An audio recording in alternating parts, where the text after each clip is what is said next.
Hello, Alex. It's great to have you with us today at Vacheron Constantin. Christian, thank you for having me. It's always a pleasure to be at Vacheron. We are in a very special place within the manufacture. I call this place personally the hidden gem of Vacheron Constantin. And so we are at the restoration workshop. Christian, I'm delighted to be in the hidden gem with you. And I think I'm really looking forward to discovering what you're hiding. We are in 2021, and as you know, Alex, we are celebrating the 100th anniversary of the American 1931. So we took this register out of our archive, and you can see here the first sketch of the American 1921. Wow. I remember we spoke not too long ago about the American 21, and I remember saying how forward-thinking it was at the time, Very much. 100 years ago, to come out with something which is so different from what we were used to seeing at the time, and so different from what we saw after. In front of me, I have this beautiful timepiece. So this is one American 1921 from our private collection.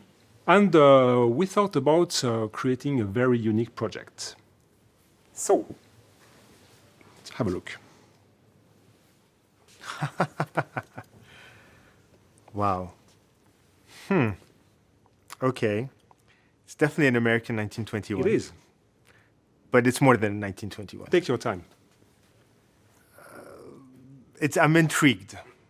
Please tell me more. Please tell me more. So, Alex, in fact, this is a very unique project. We thought about recreating an American 1921 entirely by hand. Oh, wow. Exactly like it was made in the 20s. Identically. Identically, exactly. So this is a recreation of this icon.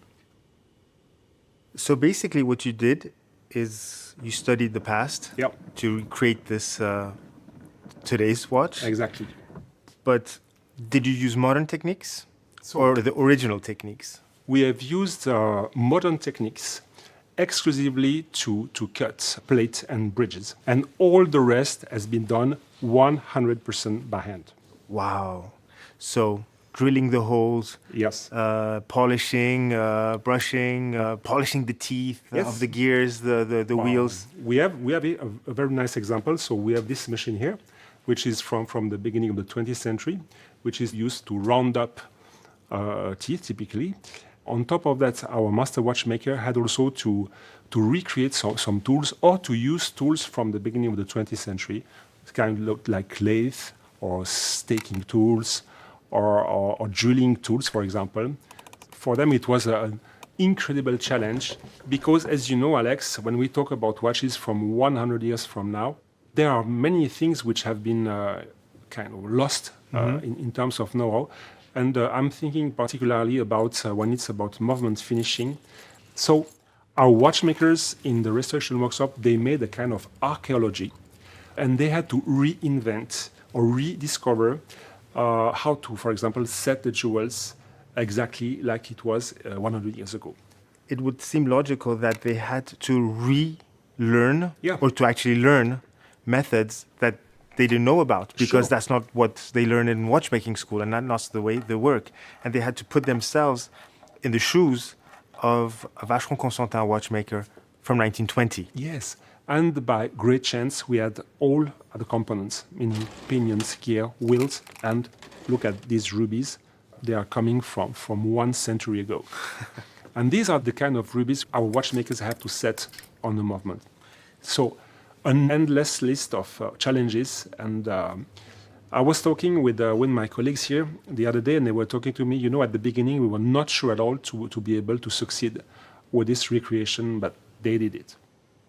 I'm impressed because I frankly don't think I've ever heard of a major brand do such a thing and to actually make one watch from scratch by hand. It's a true act of love, almost. Yeah, it is, exactly. For us, I mean, it was, like I was mentioning, it was about celebrating this anniversary, but also demonstrating, I would say, the very high level, the extremely high level of our restoration workshop and our ability to be able to service and to restore any Vacheron Constantin from 1750 until this day.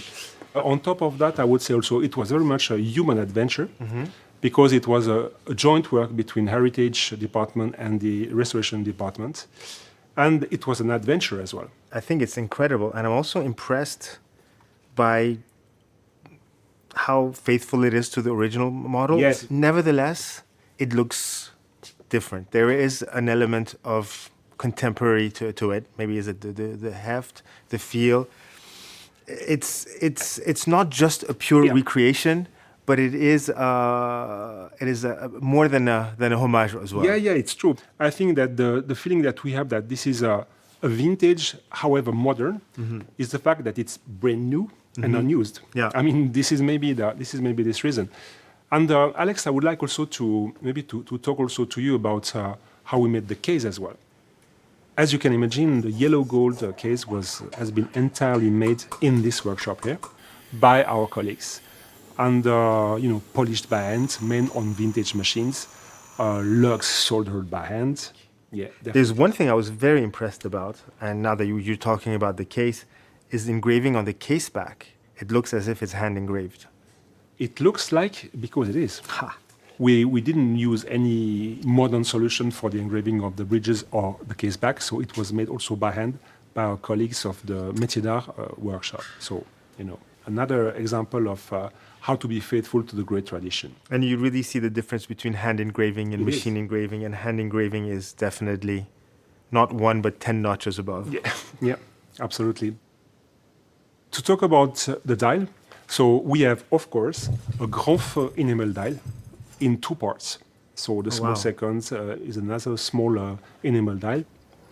Something which is also, Alex, super interesting is that the fact that you see that we have superb blued steel hands.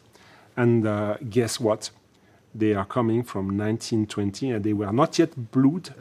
And we made it here recently. Wow. So they were blued in 2021, more than 100 years later. After having been made. So that is another fabulous example. So that's really a component that has gone through 100 years to end up where it should have been originally. I think the story is incredible. As you said, it's an adventure. And it's just mind-boggling to think that a brand, that this watch was made, it's not a marketing piece. No, it's not. It's not made by a committee. It's made by watchmakers. We're going back to the root of our hobby of watchmaking, which are watchmakers. And it's a watch. It's a pure object. It's an objet d'art even, done just for the beauty of being able to say, we can do it. Yeah. This is also a testimony of our commitment for preserving and maintaining our traditions alive. This is the story of the recreation of the American 1921. And I think this story will continue because this unique timepiece, this recreation, will be sent to New York. It's going back. It's going back to America, where we are going to open our new flagship boutique. And it will be in the month of June. And later, it will travel around the world. So the story goes on. I think I have to say bravo and kudos to the Vacheron Constantin team, and I'm very excited to have been one of the first to see this amazing watch. Coming from vintage watch specialists like you, it's a great compliment. Thank you.